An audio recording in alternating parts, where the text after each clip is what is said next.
teman-teman semua, jumpa lagi dengan saya Deli di channel Pupuk Hebat, channel yang membahas tentang dunia pertanian, perikanan, perkebunan, dan peternakan ya. Dan di video kali ini saya mau membahas mengenai tata cara pencampuran biobos dengan air.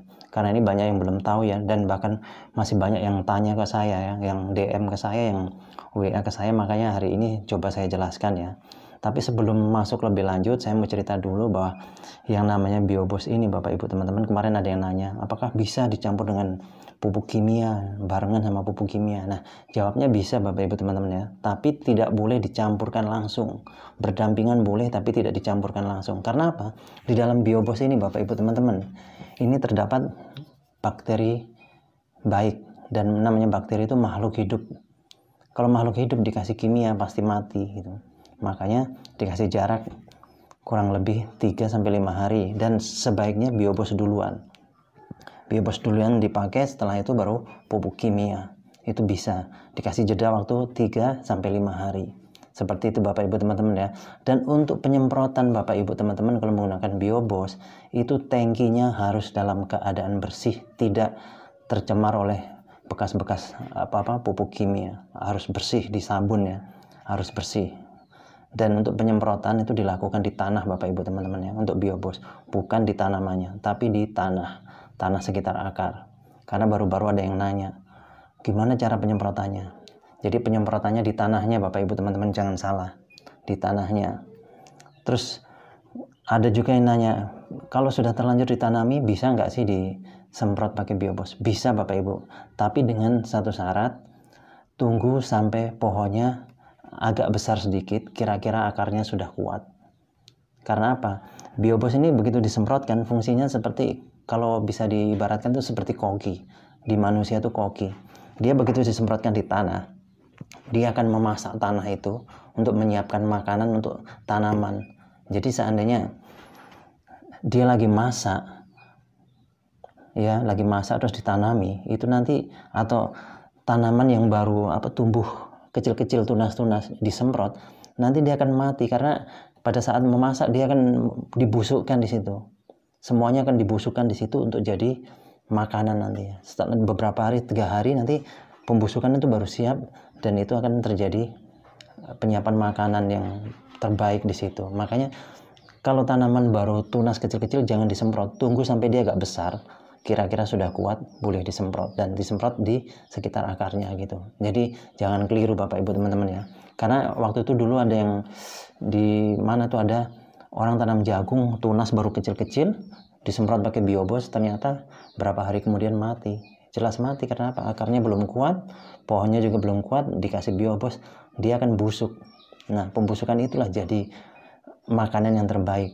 Karena apa? Kalau manusia kita lapar, seandainya di rumah nggak ada makanan, bisa pergi ke warung. Tapi kalau tanaman, dia kan nggak bisa kemana-mana Bapak Ibu teman-teman. Makanya salah satu cara untuk menyiapkannya lah adalah dengan biobos disemprotkan. Makanya dikasih waktu jeda 3-5 hari. Karena minimal 3 hari itu makanannya baru siap. Dia ngolah, biobos ini ngolah makanannya baru siap. Bahkan di situ residu yang bekas-bekas bahan kimia ya, bekas pupuk kimia nanti akan hilang. Kalau sudah 3 harian itu akan nguap, dan tanah sudah subur siap ditanami. Terus kemudian kalau ada yang pakai plastik misalnya ya, misalnya seperti nanam cabai itu ya, gimana cara nyemprotnya? Nah, pada saat belum ditanami, semprot dulu Bapak Ibu teman-teman. Setelah itu biarkan 3-5 hari ya biasa. Kemudian bibitnya ditanam. Nah, pada saat ditanam nanti kan biasanya pakai plastik tuh ya banyaknya. Terus gimana cara penyemprotannya? Penyemprotannya berikutnya itu disemprot di lingkaran itu, sekitar akar saja itu Bapak Ibu teman-teman, disemprot gitu. Jadi nggak usah bingung gimana cara nyemprotnya, kan ada plastiknya. Di sekitar akarnya saja disemprot, di situ disemprot semua. Terus berapa banyaknya yang diperlukan per hektar? Nah, tergantung tanamannya, jumlahnya Bapak Ibu teman-teman. Tapi kalau misalkan untuk padi ya, itu disarankan per satu musim, 1 hektarnya itu menggunakan 6 liter. Tapi kalau untuk tanaman sayuran lain ya, yang tanaman pendek ya, jangka pendek, umurnya pendek, itu kurang lebih 5 liter per satu musim tanam. Nanti akan saya buatkan videonya juga ya. Jadi seperti itu Bapak Ibu teman-teman ya, yang perlu diketahui. Jadi Untuk Biobos, aplikasinya itu disemprotkan di atas tanah, tadi saya udah bilang ya. Terus pencampurannya, pemakaian di tangki harus dalam keadaan bersih, tidak boleh ada bahan kimianya. Disemprotkan, kemudian 3 hari setelah itu atau 4 hari atau 5 hari baru tanah siap ditanam. Itu di situ makanannya sudah siap. Dan yang perlu diketahui juga Bapak Ibu teman-teman, untuk air, nah ini perlu diperhatikan benar-benar Bapak Ibu teman-teman, ini karena banyak yang salah juga. Untuk air pencampurannya Bapak Ibu teman-teman, itu jangan menggunakan air seperti PDAM, karena di situ airnya ada mengandung kaporit, bahan kimia juga nggak bagus.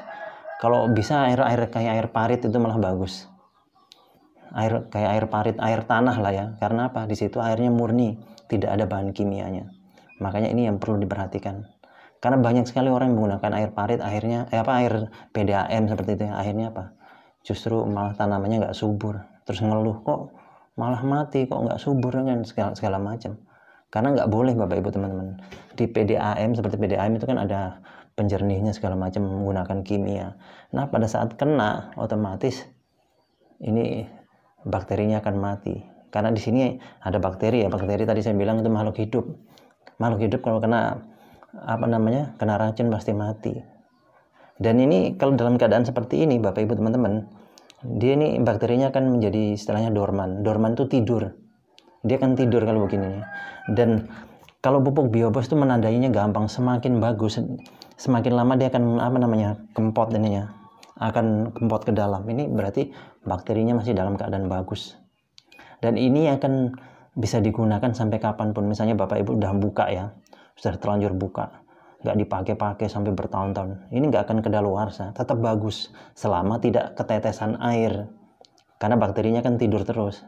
Begitu dia kena air sedikit saja dia langsung bangun, bereaksi. Kalau bereaksi harus segera disemprotkan supaya dia bekerja di tanah sebagai koki tadi.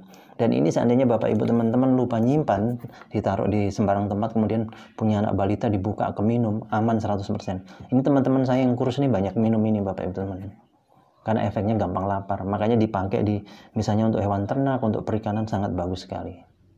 Jadi seperti itu Bapak Ibu teman-teman ya. Semoga bisa bisa memahami sharing-sharing kita, berbagi kita, dan kedepannya pertaniannya lebih subur atau peternakan dan sebagainya, dan hasilnya meningkat, lebih makmur, sejahtera, sehat selalu. Amin. Terima kasih.